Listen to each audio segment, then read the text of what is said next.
आज आपण बोललेलो फोर्स संदर्भात. आता फोर्स काय आहे तर फोर्सला सिंपली डिफाइन करायचं असेल तर दोन शब्द लक्षात ठेवायचं, पुश किंवा पुल, ओढणे किंवा ढकलणे. याला सिंपली आपण काय म्हणतो, फोर्स म्हणत असतो. आता असं जरी सिंपली आपण डिफाइन करत असो पण फोर्स जे आहे ना ऍक्च्युअल नेचर मध्ये निसर्गामध्ये जर पाहिलं आपण तर त्याचे काही टाइप्स आहेत आणि टाइप्स त्यांच्या गुणधर्मावरून वेगवेगळे प्रकार आहेत. जसं की contact force, non contact force, balance force, unbalance force. अगोदर आपण कॉन्टॅक्ट फोर्स आणि नॉन कॉन्टॅक्ट फोर्स बद्दल डिस्कस करू. कॉन्टॅक्ट फोर्स असे फोर्स आहे की ते फोर्स एखाद्या ऑब्जेक्टवर जेव्हा आपण लावतो तर त्या ऑब्जेक्टचा आणि लावल्या गेलेल्या फोर्सचा काय येतो, प्रत्यक्ष संबंध येतो, डायरेक्ट कॉन्टॅक्ट येतं. and that's why that force is known as the contact force. जसं की फ्रिक्शन. आता आपण चालवू शकतो तर चालवू शकतो कशामुळे, कारण प्रत्यक्ष जे जमिनीचं सरफेस आहे त्याच्यामध्ये आणि आपल्या पायामध्ये काय आहे, कॉन्टॅक्ट आहे. आणि त्या कॉन्टॅक्ट फ्रिक्शनमुळे आपण इथे चालवू शकतो. फ्रिक्शन आपण डिटेल मध्ये घेतलेलं आहे, ठीक आहे. घर्षण बल हे गतीच्या विरुद्ध दिशेने अपोजिट डायरेक्शन काम करतो.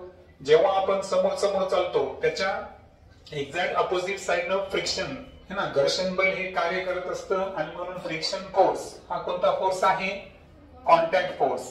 जसं की दोन हात आहे, हे मी जेव्हा एकमेकांना मला रब करायचे असतील तर प्रत्यक्ष यांचा काय झाला, कॉन्टॅक्ट. कॉन्टॅक्ट झाल्यावरच इथं फ्रिक्शन तयार झालं आणि फ्रिक्शनमुळे हीट जनरेट झाली है ना. हिवाळ्यामध्ये आपण हात चोळतो उष्णता निर्माण करण्यासाठी. तर हा फ्रिक्शन फोर्स इथं सिद्ध होतो की कोणता फोर्स आहे, कॉन्टॅक्ट फोर्स. दुसरा आहे अप्लाइड फोर्स.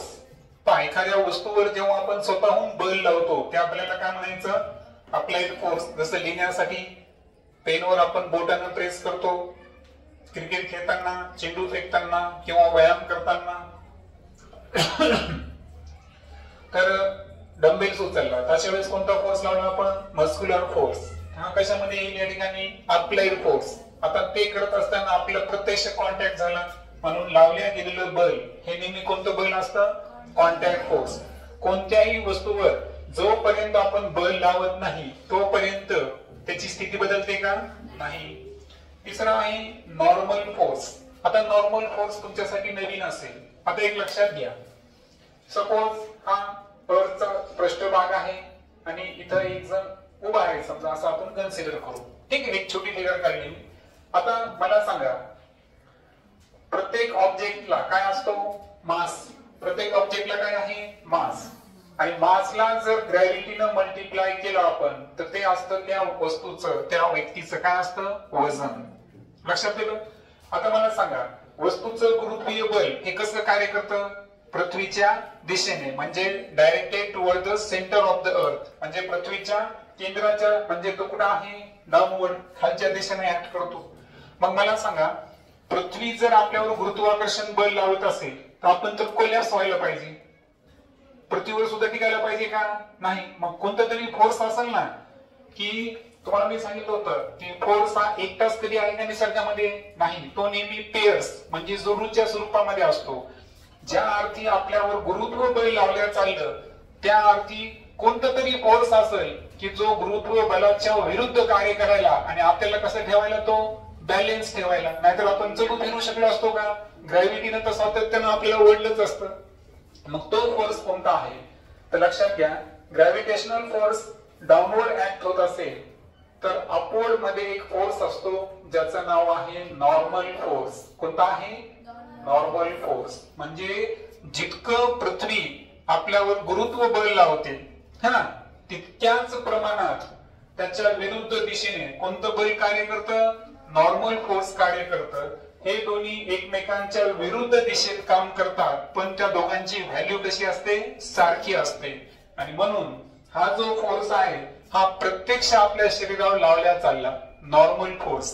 म्हणून तो कशामध्ये आला, तो कॉन्टॅक्ट फोर्स. कारण आपल्या आजूबाजूला हवे आहे, हवे म्हणजे वातावरणीय दाब आहे, बरोबर आहे का, त्या संदर्भातला हा नॉर्मल फोर्स. दुसरा टाइप आहे नॉन कॉन्टॅक्ट फोर्स. पहिला टाइप आहे ग्रॅव्हिटेशनल फोर्स, गुरुत्व बल, तुम्हाला माहित आहे. वर फेकलेली वस्तू असा आहे का वस्तू हवेत आहे म्हणजे याचा अर्थ त्याच्यावर गुरुत्वबळ कार्य करत नाही असा आहे का? नाही. म्हणजे प्रत्यक्ष संपर्क नसताना सुद्धा गुरुत्वबळ काय करतं? कार्य करतं. आता मला सांगा, चंद्र जे आहे चंद्रावर पृथ्वीचं गुरुत्वीय बळ काम करतं, बरोबर? पृथ्वीवर सूर्याचं गुरुत्वीय बळ कार्य करतं, पण ते दोन्ही एकमेकांच्या कॉन्टॅक्ट मध्ये आहे का? नाही. दॅट्स वाय ग्रॅव्हिटेशनल फोर्स कशामध्ये येईल? Non contact force. दुसरा आहे मॅग्नेटिक फोर्स. मॅग्नेट जे आहे चुंबक, ते लोखंडी वस्तू थोडी दूर जरी असेल, लोह, कोबाल्ट, निकेलची, तर त्याला स्वतःकडे काय करतो? आकर्षित करतो. मग हे आकर्षण जे आहे त्यामध्ये प्रत्यक्ष संपर्क झाला का? नाही. दॅट्स वाय मॅग्नेटिक फोर्स हा कोणता फोर्स आहे? Non contact force. तिसरा आहे इलेक्ट्रोस्टॅटिक फोर्स किंवा त्याला आपण स्टॅटिक इलेक्ट्रिसिटी फोर्स म्हणतो. स्टॅटिक इलेक्ट्रोस्टॅटिक कंगवा आहे कोण, त्याला जर आपण अॅनिमलच्या शरीरावर किंवा केसावर आपल्या जर रब केला, त्याच्यानंतर कागदाचे जे कप्पे आहेत ते त्याला काय होतात? अट्रॅक्ट होतात. तर हे अट्रॅक्ट होताना आपण त्याच्या प्रत्यक्ष कॉन्टॅक्ट आणला का? प्रत्यक्ष कॉन्टॅक्ट न होताही तो त्या फोर्सचं अस्तित्व आहे. आणि दॅट्स वाय इलेक्ट्रोस्टॅटिक फोर्स हा सुद्धा कोणता फोर्स आहे? नॉन कॉन्टॅक्ट फोर्स आहे.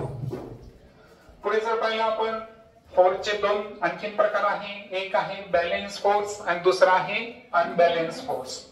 आता लक्षात घ्या, मी तुम्हाला आता सांगितलं की आपल्याला शरीरावर गुरुत्वीय बल जे कार्य करतं पृथ्वीचं, है ना, त्याला काय म्हणलं होतो आपण?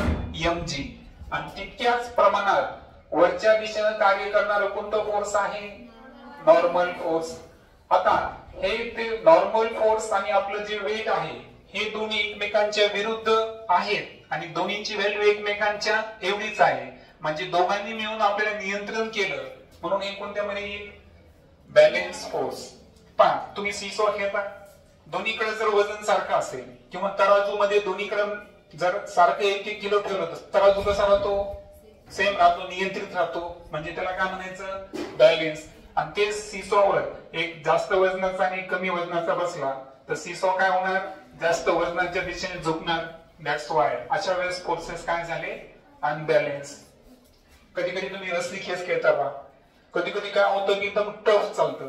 टफ चालला गेम म्हणजे याचा अर्थ कोणता फोर्स आहे त्या ठिकाणी?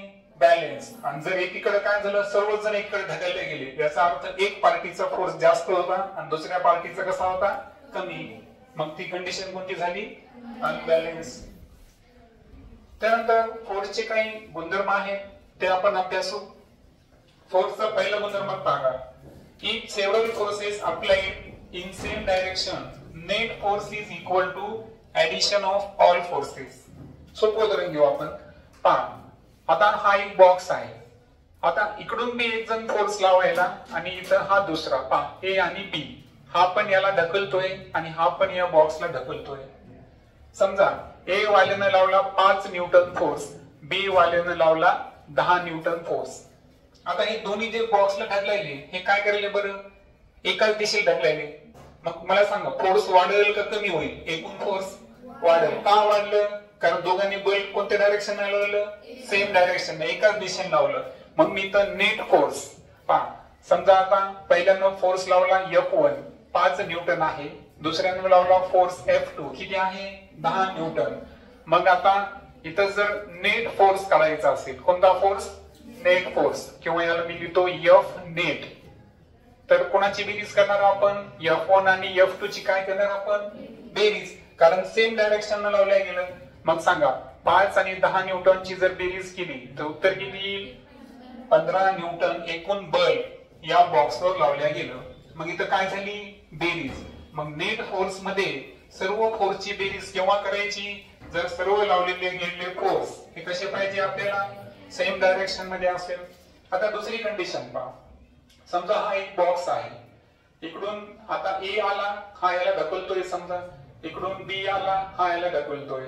आता ए वाला जो आहे त्याने लावला 10 न्यूटन फोर्स, बी वाला आहे त्याने लावला 5 न्यूटन फोर्स. आता या कंडिशन मध्ये आपल्याला मला सांगा, आता बॉक्स काय होईल बरं?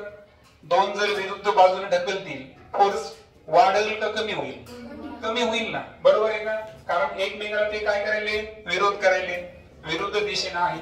म्हणून या कंडिशन मध्ये जर आपल्याला नेट फोर्स काढायचा समजा 10 न्यूटन जे फोर्स आहे हे कोणता आहे F1 आणि F2 किती आहे 5 न्यूटन. तर इथं काय करणार दोघांमध्ये जास्त कोणता आहे F1. मग F1 मधून काय वजा करणार आपण F2. मग 10 मधून तुम्ही 5 वजा करा उत्तर किती न्यूटन आलं 5 न्यूटन आलं. म्हणजे F1 पेक्षाही कमी आलं. म्हणजे इथं दिलंय पहा इन अपोजिट डायरेक्शन फोर्स जर विरुद्ध दिशेने लावत असतील तर net force equal to their difference. Difference म्हणजे काय वजाबाकी सबट्रॅक्शन किंवा फरक.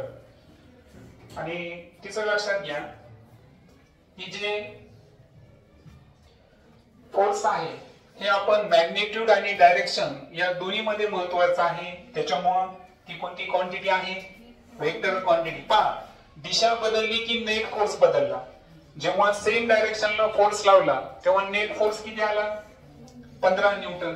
जेव्हा अपोजिट डायरेक्शनला फोर्स लावला तेव्हा नेट फोर्स किती आला 5 न्यूटन. दोन्ही वेळेस किती सारख्या आल्या का. म्हणजे याचा अर्थ दिशा बदलली की फोर्सची काय बदलली व्हॅल्यू बदलली नेट फोर्सची. आणि म्हणून फोर्स ही कोणती क्वांटिटी आहे वेक्टर म्हणजे अदिश राशी आहे. कारण दिशा आणि परिमाण या दोन्हीवर अवलंबून आहे. ती डायरेक्शन आणि मॅग्निट्यूड दोन्हीवर डिपेंड असल्यामुळे फोर्सला कोणती क्वांटिटी म्हणायचं वेक्टर क्वांटिटी. फायनली पाहू आपण इनर्शिया. आता लक्षात घ्या कोणतीही वस्तू स्वतःहून हलते का बरं. मग स्वतःहून न हलण्याची जी क्षमता आहे त्याला म्हणायचं जडत्व inertia. Tendency of an object to remain in its existing state आहे त्याच स्थितीत राहते ती जोपर्यंत त्याच्यावर बळ लावल्या जात नाही. तर या प्रॉपर्टीला काय म्हणायचं इनर्शिया. पण इनर्शिया फक्त स्थिर वस्तूमध्येच आहे का नाही. तर इनर्शियाचे 3 प्रकार येतात. पहिला आहे inertia of state of rest म्हणजे एखादी वस्तू स्थिर आहे. स्थिर वस्तू स्वतःहून जागा बदलत नाही जोपर्यंत त्याच्यावर आपण बाह्य बल लावत नाही. न्यूटनचा कितवा नियम आहे हा पहिला नियम की स्थिर वस्तू ही कायम स्थिर राहते गतिमान वस्तू ही कायम गतिमान राहते जोपर्यंत त्याच्यावर बाह्य बल कार्य करत नाही. तर हे झालं त्या संदर्भातलं पहिला प्रकार inertia of state of rest. दुसरा आहे इनर्शिया ऑफ मोशन. आता इनर्शिया ऑफ मोशन काय आहे बरं. एखाद्या वेळेस पंखा स्पीड न चालू आहे लाईट बंद केल्यानंतर पंखा लगेच बंद होतो का एका सेकंदात नाही. सायमल्टेनियसली त्याची स्पीड काय होत जाते कमी कमी होत जाते आणि फायनली तो रेस्ट म्हणजे स्थिर पोझिशनला येतो. मग आता मला सांगा त्याच्यामध्ये हे जे जडत्व आलं हे जडत्व गतीमुळे आलेलं आहे म्हणून त्याला काय म्हणायचं इनर्शिया ऑफ मोशन म्हणजे गतीचे जडत्व. आणि तिसरा प्रश्न आहे डायरेक्शनल इनर्शिया. आता डायरेक्शनल इनर्शिया तुम्ही कार बस मध्ये प्रवास केलाय मला सांगा बसनं जर राईट साइडला टर्न मारलं तर आपण कुठे ढकललं जातो लेफ्ट साइडला बरोबर आहे का. मग हे असं का झालं अपोजिट साइडला का ढकलला गेलो आपण कारण त्यामध्ये कोणतं झालं डायरेक्शनल म्हणजे दिशेचे जडत्व. अशा पद्धतीने हे इनर्शियाचे किती टाइप्स आहेत 3 टाइप्स आहेत. नेक्स्ट लेक्चर मध्ये आपण प्रेशर संदर्भात डिटेल मध्ये डिस्कस करू. ओके.